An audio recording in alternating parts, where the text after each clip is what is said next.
ఆదివారం జరిగినటువంటి BRS LP సమావేశంలో రేవంత్ సర్కార్పై మాజీ సీఎం బీఆర్ఎస్ అధినేత కేసీఆర్ తీవ్ర స్థాయిలో మండిపడ్డారు.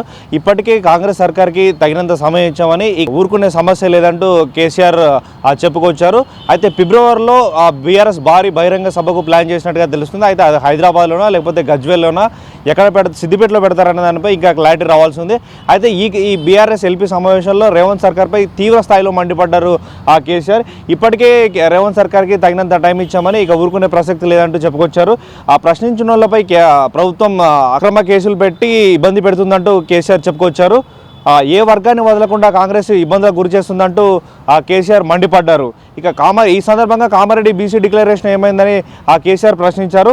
సాగునీటి రంగాన్ని ఎంతో అద్భుతంగా తీర్చిదిద్దితే కాంగ్రెస్ సర్కార్ దాన్ని అస్తవ్యస్తం చేస్తుందని కేసీఆర్ తీవ్ర స్థాయిలో మండిపడ్డారు. చేతగాని దానిని కప్పిపుచ్చుకునేందుకు కాళేశ్వరం ప్రాజెక్టుపై తీవ్ర స్థాయిలో విమర్శలు చేస్తుందంటూ రేవంత్ సర్కార్పై కేసీఆర్ విరుచుకుపడ్డారు. కేసీఆర్ ఆనవాళ్లు లేకుండా చేస్తామంటూ రేవంత్ చేసిన వ్యాఖ్యలపై కూడా కేసీఆర్ స్పందించారు.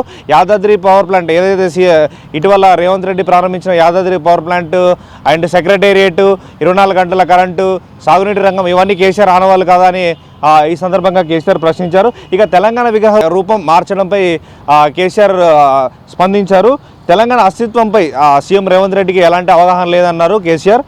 తెలంగాణ విగ్రహ రూపాన్ని మార్చడం అనేది ఆయన మూర్ఖత్వానికి నిదర్శనమని కేసీఆర్ అభిప్రాయపడ్డారు. ఇక తెలంగాణ తల్లి విగ్రహం అనేది కేసీఆర్ ఒక్కని భావన కాదని, అది 70 ఏళ్ల కింద దాశరథి వెంకటరామరావు వంటి తెలంగాణ కవులు తెలంగాణ తల్లిని చాలా అద్భుతంగా తీర్చిదిద్దారని కేసీఆర్ ఈ సందర్భంగా చెప్పుకొచ్చారు. ఇక కేసీఆర్ తెలంగాణ విగ్రహాన్ని కేసీఆర్ పెట్టాడన్న ఒకే ఒక్క అక్కస్తో కేసీఆర్ ఆనవాళ్ళు లేకుండా చేయాలని రేవంత్ ఈ కక్ష సాధింపు చర్యలకు పాల్పడుతున్నారని కేసీఆర్ చెప్పుకొచ్చారు. ఇక తెలంగాణ ఎంతో అద్భుతంగా 10 ఏళ్ళు పాలించి ఎంతో అద్భుతంగా తీర్చిదిద్దితే దాన్ని కనీసం నడిపే అది కూడా రేవంత్ సర్కార్కు లేదంటూ కేసీఆర్ చెప్పుకొచ్చారు. ఇక గురుకులను తాము దేశానికి ఆదర్శంగా నిలిస్తే కనీసం అందులో ఈ మధ్యలో జరుగుతున్నటువంటి విద్యార్థుల అస్వస్థ ఇలాంటి ఘటనలపై కేసీఆర్ స్పందిస్తూ గురుకులాలను ఎంతో ఆదర్శంగా తీర్చిదిద్దే వాటిని నడపడం కూడా సరిగ్గా రేవంత్ సర్కార్కి చేతకోవట్లేదంటూ తీవ్ర స్థాయిలో మండిపడ్డారు. ఇక అసెంబ్లీ సమావేశాల్లో ప్రభుత్వాన్ని ఇరుకున పెట్టే అంశాలపై ఎమ్మెల్యేలు ఎమ్మెల్సీలతో కేసీఆర్ సుదీర్ఘంగా నిన్న 4 గంటల పాటు 5 గంటల పాటు చర్చించారు.